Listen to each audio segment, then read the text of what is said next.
Xin chào các bạn. Như vậy là kỳ chuyển nhượng mùa đông châu Âu đã đóng cửa. Thương vụ nổi bật nhất đó chính là Enzo Fernandez, cầu thủ trẻ xuất sắc nhất World Cup 2022, nhà vô địch thế giới ở Qatar 2022, rời Benfica và gia nhập Chelsea hôm thứ Ba vừa qua.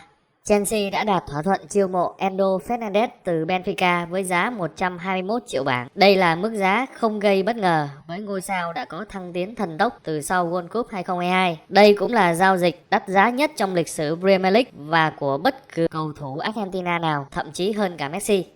Mùa hè năm 2017 thì Neymar cũng chia tay Barcelona để gia nhập Paris Saint-Germain với mức giá giải phóng kỷ lục là 220 triệu euro. Đây là một trong những thương vụ nổi tiếng nhất và đắt giá nhất liên quan đến phí giải phóng hợp đồng, mà nguồn gốc của phí này từ một trong những án lệ là cơ sở hóa hình thành bộ luật nổi tiếng trong lĩnh vực bóng đá, gọi chung là luật Bosman.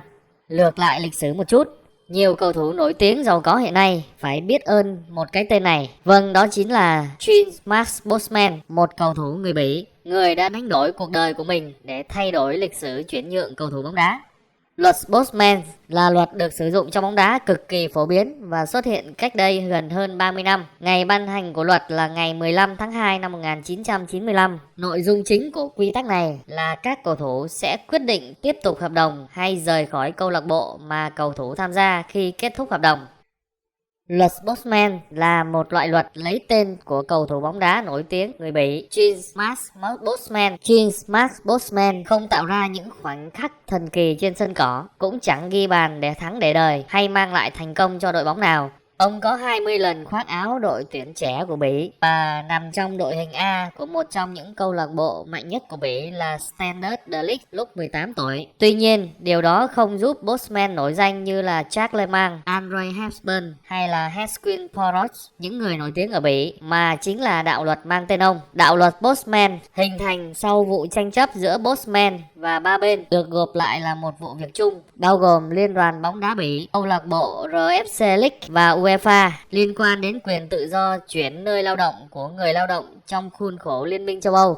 Chúng ta đi vào nguồn gốc cụ thể của đạo luật này. Thì năm 1990, hợp đồng chuyên nghiệp giữa hai bên, câu lạc bộ RFC League và Jean-Marc Bosman kết thúc và Bosman có ý định rời câu lạc bộ Leeds để đến câu lạc bộ Dunkerque của Pháp. Do nếu ở lại câu lạc bộ của Bỉ thì Bosman phải giảm 70% lương và chịu suất dự bị. Bosman và Dunkerque đã đồng thuận các thỏa thuận riêng. Tuy nhiên, câu lạc bộ Pháp lại không đồng ý thỏa thuận với câu lạc bộ Bỉ RFC League về phí chuyển nhượng. Đây là thỏa thuận chuyển nhượng cầu thủ Transfer Arrangement, khác biệt hoàn toàn so với thỏa thuận giải phóng cầu thủ, khiến cho Bosman rơi vào tình trạng đi không được mà ở lại cũng không xong, trừ việc chấp nhận dự bị và bị giảm lương.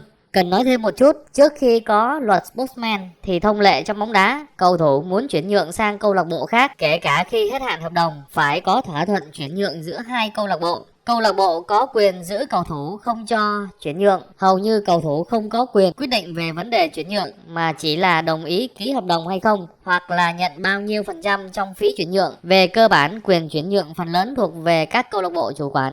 Và do không đồng ý với câu lạc bộ toàn quyền quyết định nêu trên, Bosman đã kiện vụ việc lên Tòa án Công lý châu Âu European Court of Justice do không tin tưởng phán quyết của UEFA cũng như Liên đoàn bóng đá Bỉ.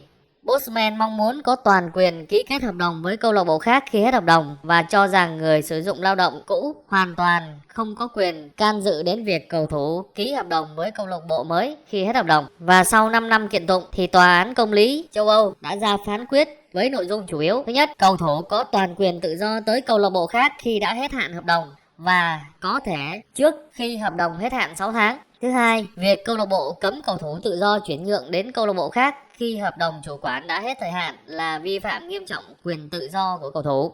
Thứ ba là tuy nhiên cầu thủ hay câu lạc bộ mới vẫn có thể liên quan đến phí đào tạo cầu thủ. Nội dung này thì được luật hóa của FIFA là bồi thường chi phí đào tạo cộng với cơ chế đoàn kết.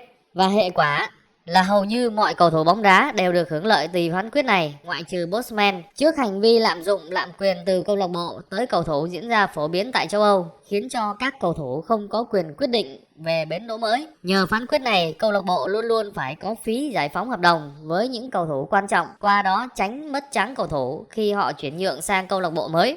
Hay cầu thủ có thể đòi hỏi quyền lợi như tăng lương hay tăng phí lót tay khi hợp đồng cũ hết hạn. Câu lạc bộ không tăng lương, cầu thủ có thể mất trắng. Nhiều người đã được chuyển theo quy tắc này để đi thi đấu, như là Edgar David. Anh ấy đã chuyển sang Milan để thi đấu theo quyền riêng của mình nhờ luật Bosman. Một trường hợp nổi tiếng khác là hợp đồng giữa Lewandowski và Bayern Munich. Hồng xám đã chiêu mộ Lewand mà không mất một xu nào.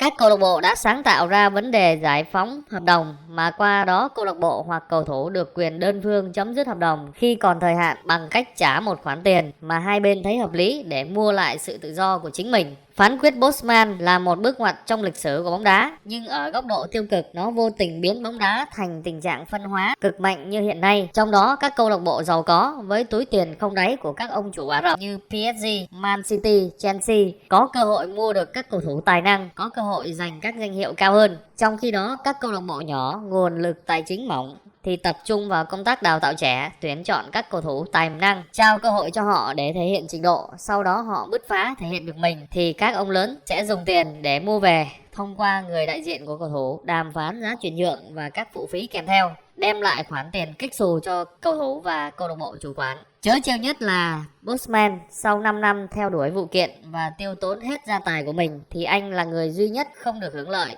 do đã giải nghệ. Hiện Bosman kinh tế không tốt và sa vào cờ bạc, rượu chè. Tuy vậy, anh là người có công rất lớn tới các cầu thủ hiện nay. Nếu thông tin này hữu ích với các bạn, hãy nhấn subscribe, like, share, chia sẻ, tiếp thêm động lực để mình làm các clip thú vị hơn. Xin cảm ơn các bạn đã chú ý lắng nghe.